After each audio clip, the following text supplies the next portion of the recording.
Hello and welcome to another Conscious Lifeworks interview. Today I'm with someone very special from Denmark. He's a very well-known name, not only in Denmark but also in all Scandinavia. He's a pioneer in the field of spirituality and self-development. Svend Trier. Welcome again and thank you for this interview. Thanks. Svend, you're an author. Yes.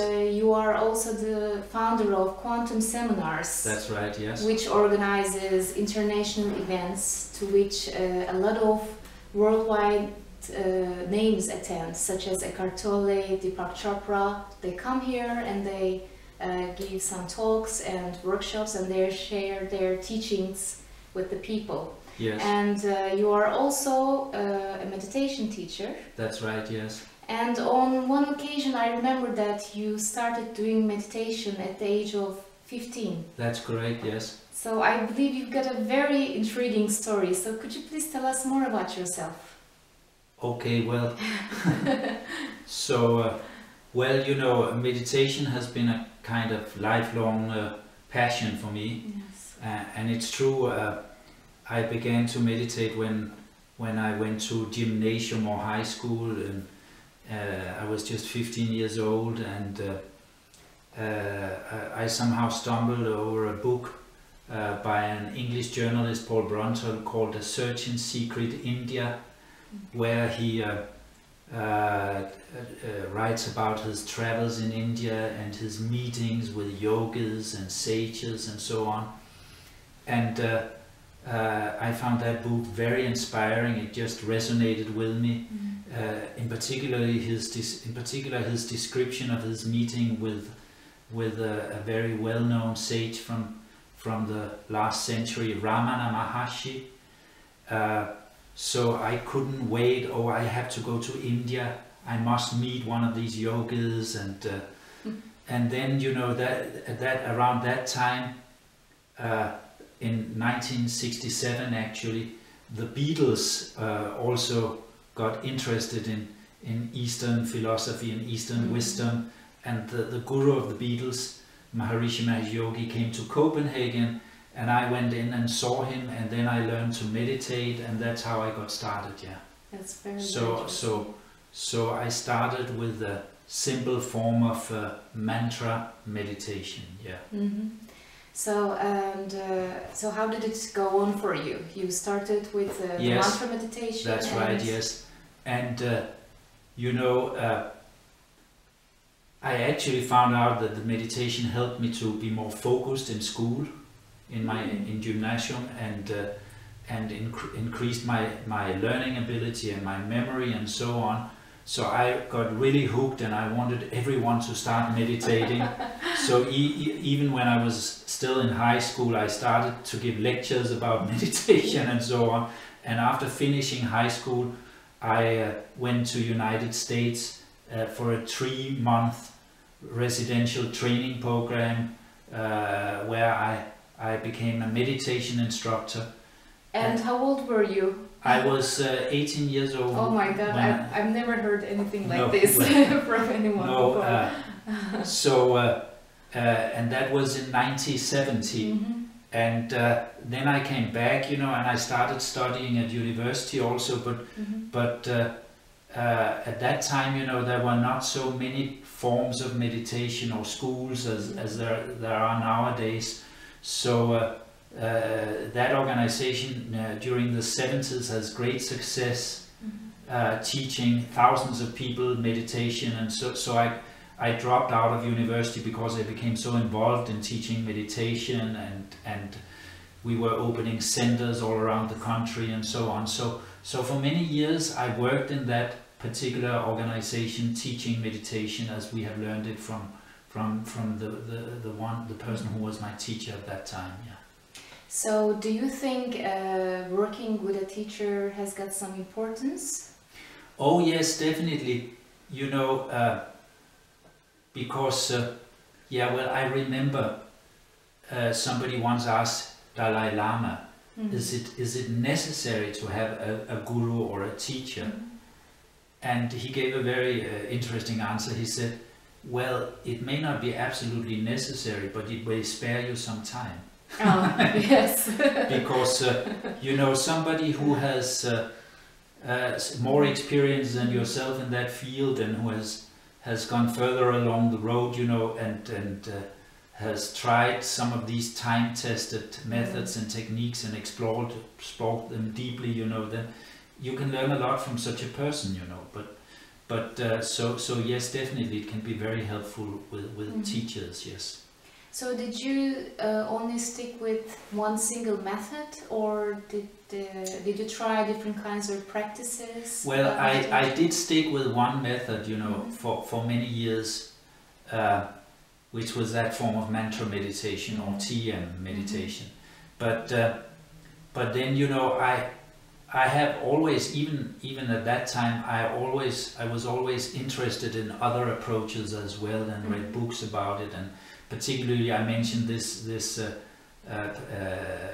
teacher or sage, Ramana Maharshi, whom I haven't met because he passed away before I was born.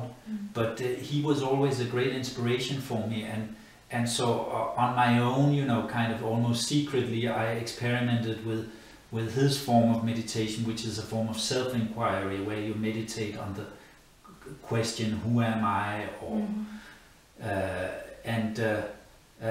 but otherwise, you know, for many years I stuck with one particular form of meditation, that's true.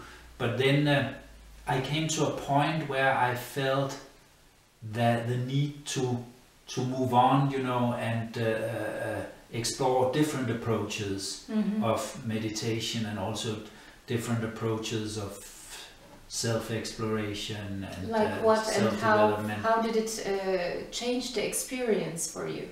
Well, you know, it's like I found that you know, when I started to meditate at the age of 15, that form of meditation, the mantra meditation, was very helpful for me.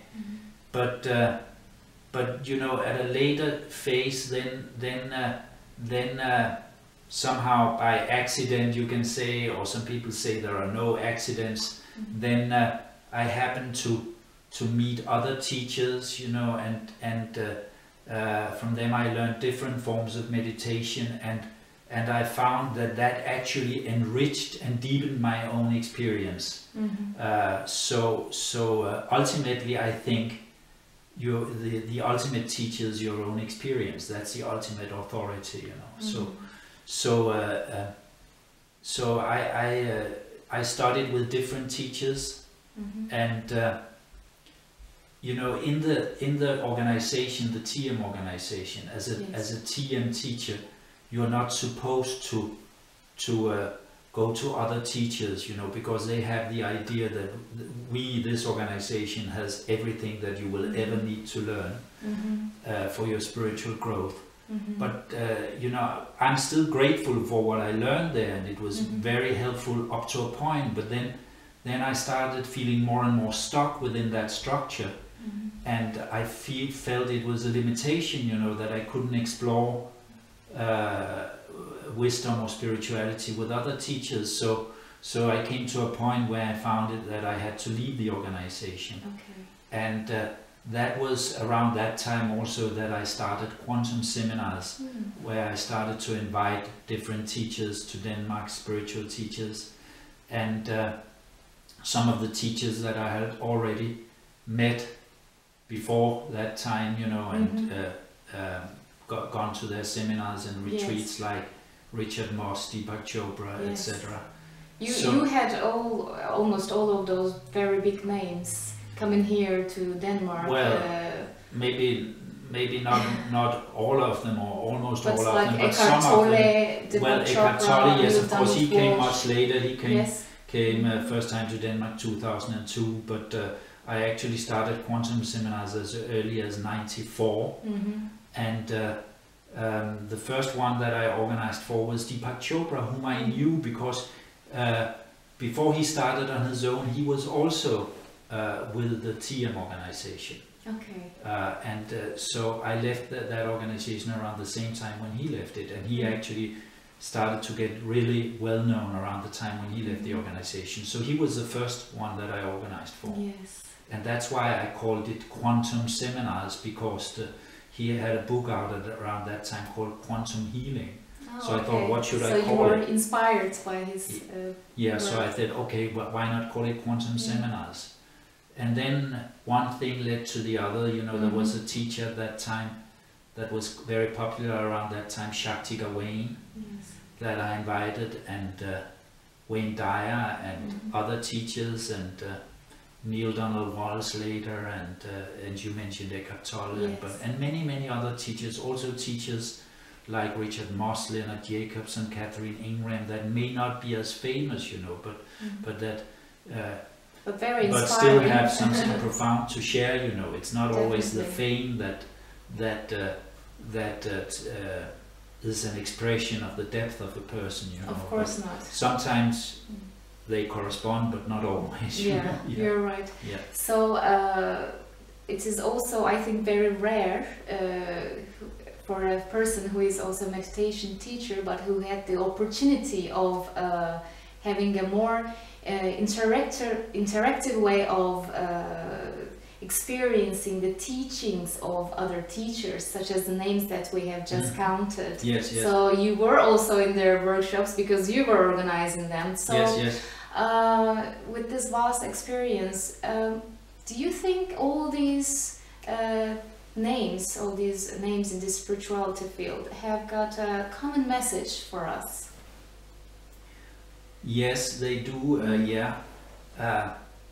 There can be differences, you know, but with many of them, you know, I think they're pointing to the same thing.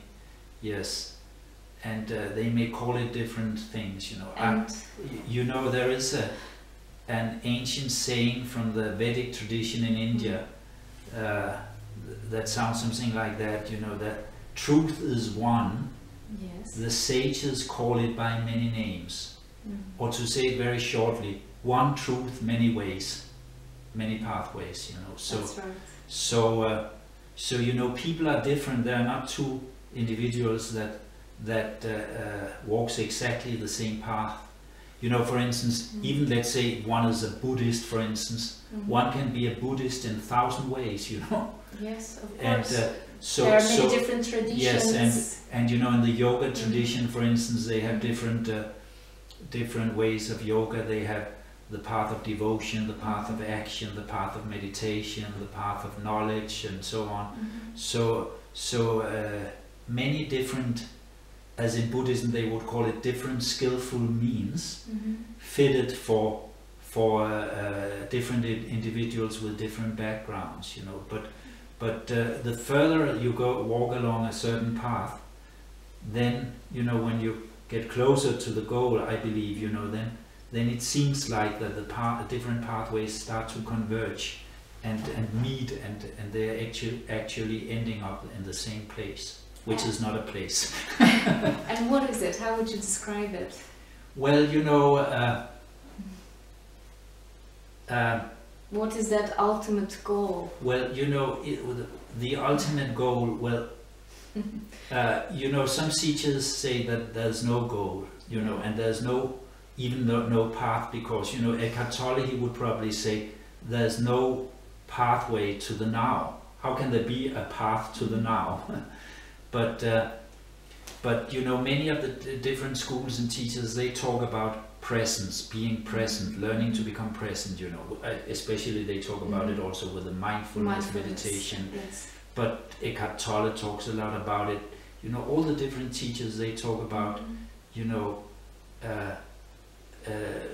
learning to somehow reduce the mental noise in going on, the constant mental chatter, and come to a place of inner silence, inner stillness, where you're totally present in the here and now.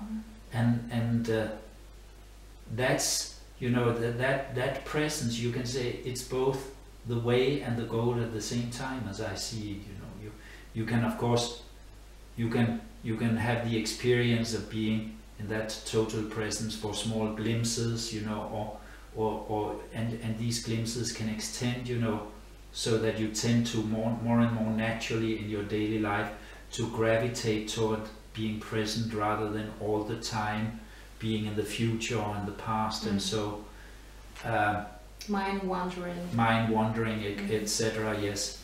Yeah, and so you know, of course the different traditions describe different stages, and you know, in some of the more what they call non-dual traditions, they say that being totally present and being in that state of stillness, that's actually not the ultimate goal, but that's a good beginning. Yeah.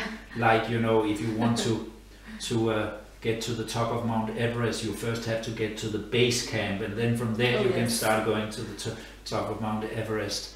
So, but you know, it's also learning to get disidentified from that constant mental chatter, that constant mental noise, and discover who you really are. You know, you discover that you're not your thoughts, you're not your emotions. You discover a dimension that goes beyond thinking, beyond all the mental noise, and that creates more space inside of you, so that you are not to the same degree a victim of that mental noise, you know, because you're not so identified with the constant mental activity.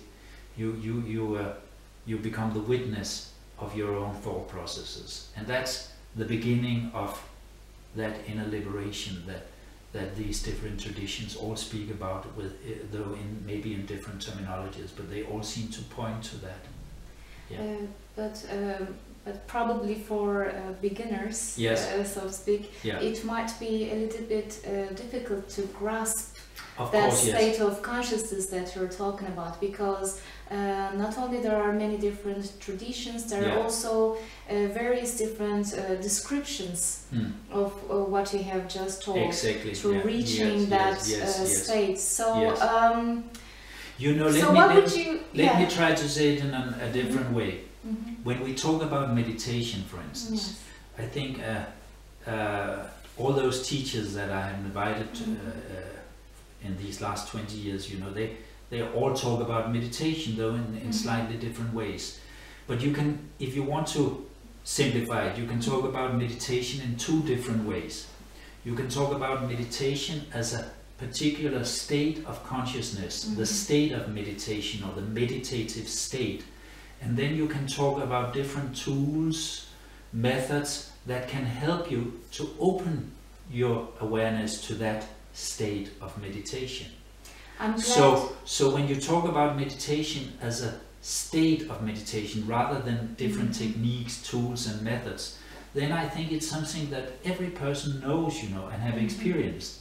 For instance, if you are sitting in nature watching a beautiful sunset, or if you're having a deep conversation with somebody, then you can sometimes spontaneously enter into a state of meditation where you don't think about what happened 2 hours ago or yesterday. You're not worrying about what will happen tomorrow. You're completely present in this moment. All the usual worries and concerns that fill your mind, you have completely forgotten them. And it's almost as if time disappears. You enter a state of timelessness. You know, some use the expression the eternal now. And you are very, very present, but at the same time there is an absence of mental noise, you know, or just very little mental activity, you know. And in that state you can experience reality in a different way. You can take more of reality in, so to say, you know. You feel a deep connection maybe with nature, with the other person, and so on. So that's the state of meditation. It's something everybody knows from experience.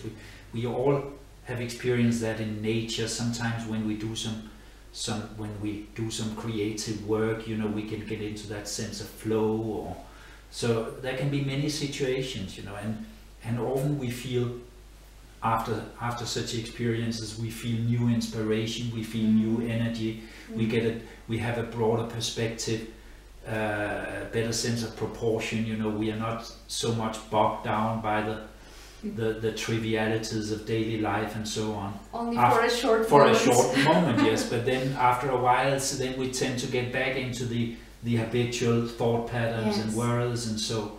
And therefore, you know, a regular daily meditation practice, in my experience, can be very helpful, because then you can learn, you know, to open to that state of meditation on a regular basis, and you can in time, you know, it takes some time, but you know, then more and more you can bring that inner stillness, silence, that sense of being present, totally present. You can bring that more into your daily life. When you go about and do your activities and responsibilities, and you discover that you can work with a greater sense of ease and naturalness, with more inspiration and so on. So it's not enough, you know, to just sit and meditate and then you have these glimpses in meditation. You have to have it integrated in your daily life, so that the difference between meditation and your active daily life that gets less and less and less, you know. So that state of meditation, you know, it's not something you have to create, because it's something you are. It's you know, it's your own nature. Yeah, it's you know, there's an analogy that's classical there. You know, you can say the sun always shines. You know, you don't have to make the sun shine, because it shines by its own nature. It just always shines. But if there are clouds, then you don't see the sun shining. So there is those clouds of mental noise, you know, and also the experiences of the past that still overshadow us, and so you often have to go through a cleansing process, you know. And so much of the work you do on yourself, the spiritual work, has to do with the cleansing process, you know, where those veils that veil your own true nature gets thinner and thinner, so that the sun can shine true, you know, so the sun of your own pure awareness can shine more and more true. But you, as you have just said, that daily practice is very important until it becomes a habitual thing. Yes. Because we tend to forget about our nature. Yes. Obviously. Yes. So because it's been such a long habit, you know, of living up here, you know, and the mind wandering in 10,000 directions, and then the way many people live, you know, nowadays, the hectic lifestyle, all the information that we are constantly bombarded with, and all the choices we have to make all the time, you know, it's so easy, you know, to lose ourselves. Definitely. And I think so when people ask me why I meditate every day, and been doing so since I was 15 years, you know, every day, then why do you do it? Then I usually answer, it's to remember who I am. Because it's so easy to forget oneself, you know. So meditation to me is not a luxury, but it's for me it's a necessity. It's that time every day, you know, where I connect myself to that deep inner stillness and peace and inner essence, or whatever you call it, you know.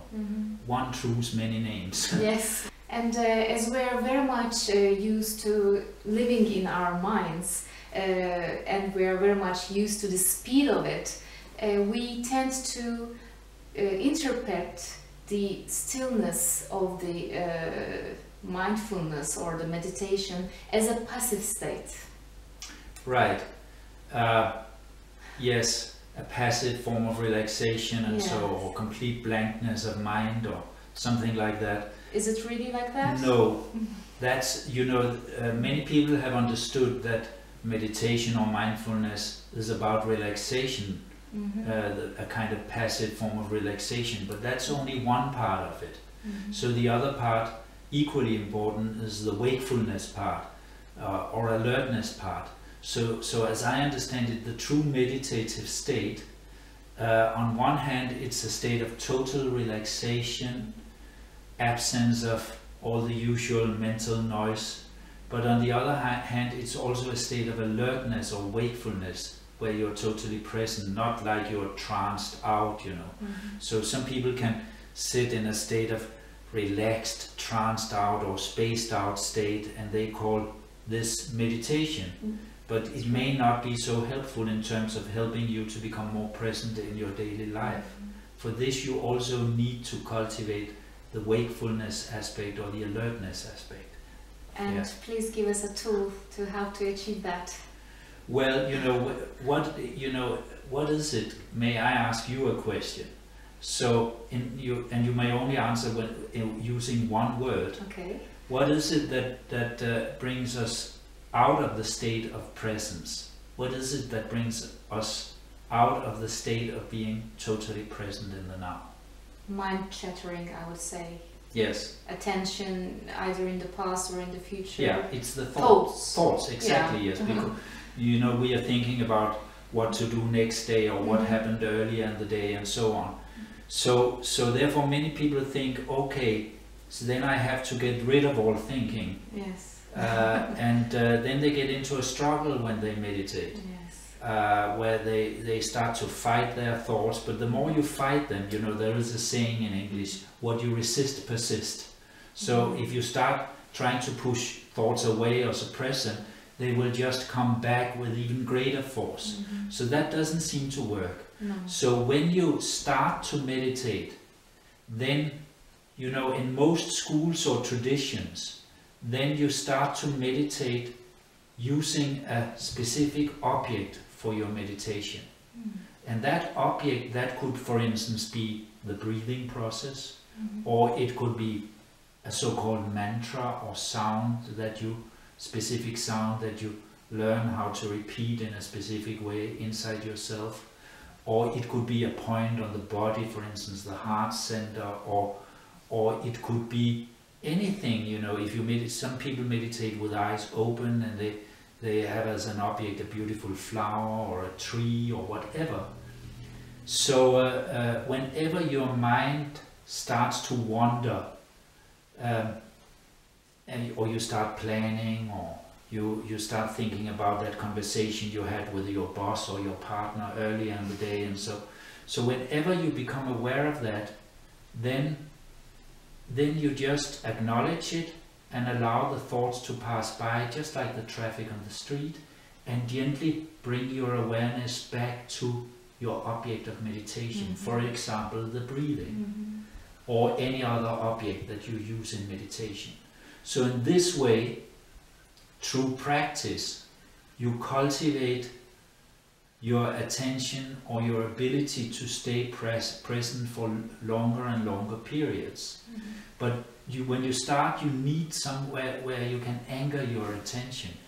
And then when you have practiced that or trained that sufficiently and trained your muscle of attention to a sufficient degree, then you can, in the beginning, at least for short periods, drop the object of meditation, and you can still remain present in a form of objectless meditation, or just open presence. But unless you have trained meditating with an object for some time, then if you start with that open presence, then very quickly you start daydreaming or spacing out or so on. So to be really present, you have to build up a certain energy in the system first. If you don't have enough energy in your system, it's difficult to be present, isn't it so? Yes, of course. Yeah. So, but usually much of our psychic energy is scattered in that continuous mental noise. So when we start to meditate, we start to collect our own mind, collect our attention, bring our attention again and again back to the process of breathing, to the mantra, whatever it is that we use as an object in meditation.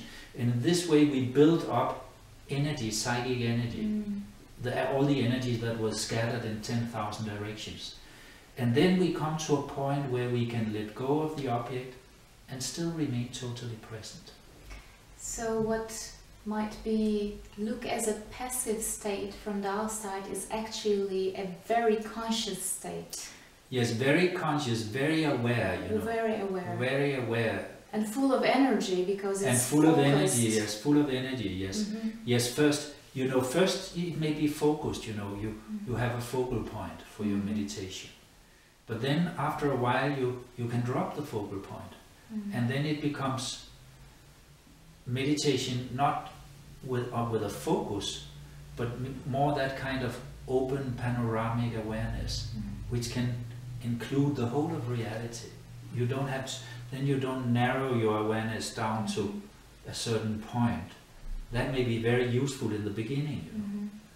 But then you can you know, as one teacher phrased it, I love that sentence, release your mind into carefree openness. Release your mind into carefree openness. Surrender. And surrendering in a sense, but still remain present. You know, so, you know, they use the word mindfulness, meditation or mindfulness practice. But somebody once told me that the original Sanskrit word for mindfulness, you know, in Sanskrit in India, the original word is smriti. And the precise translation of that word is not so much mindfulness, but more remindfulness. Remindfulness. You know, whenever you get lost in the past and the future, you know, you have to remind yourself, come back to the present moment.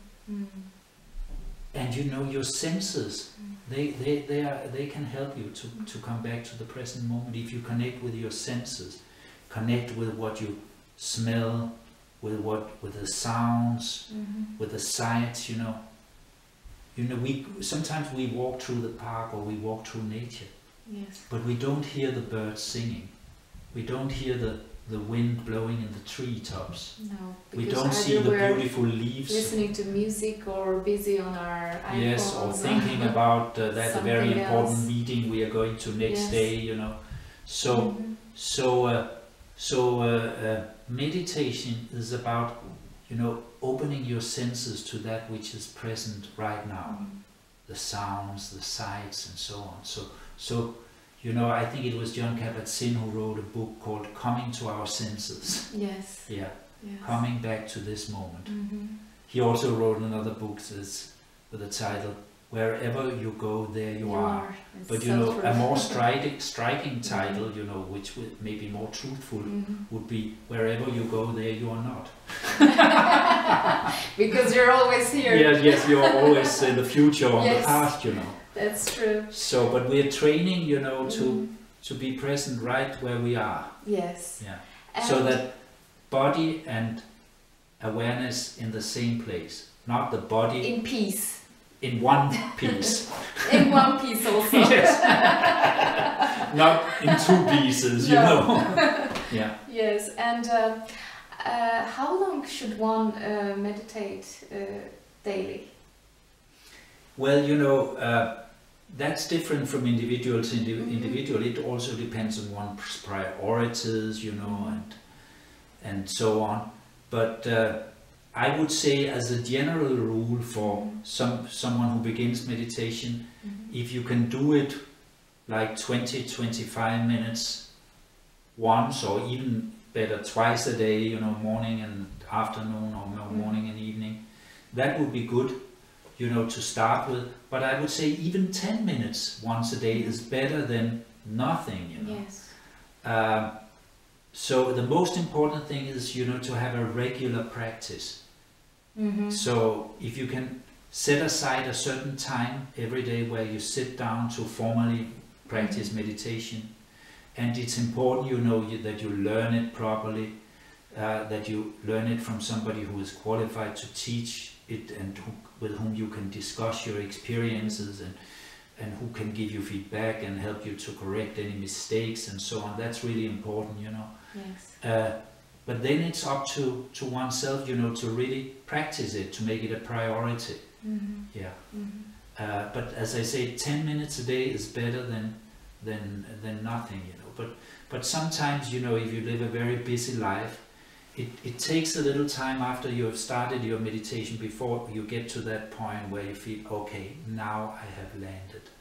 Now I get that sense of coming home to yourself, you know.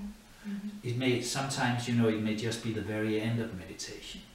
So So, you know, I personally like to touch that place, you know, a few times every day, really, and then I can feel that undercurrent of calmness and silence. I can take that out into my daily life, you know, and it seems to make everything much smoother. It does, indeed. Yes.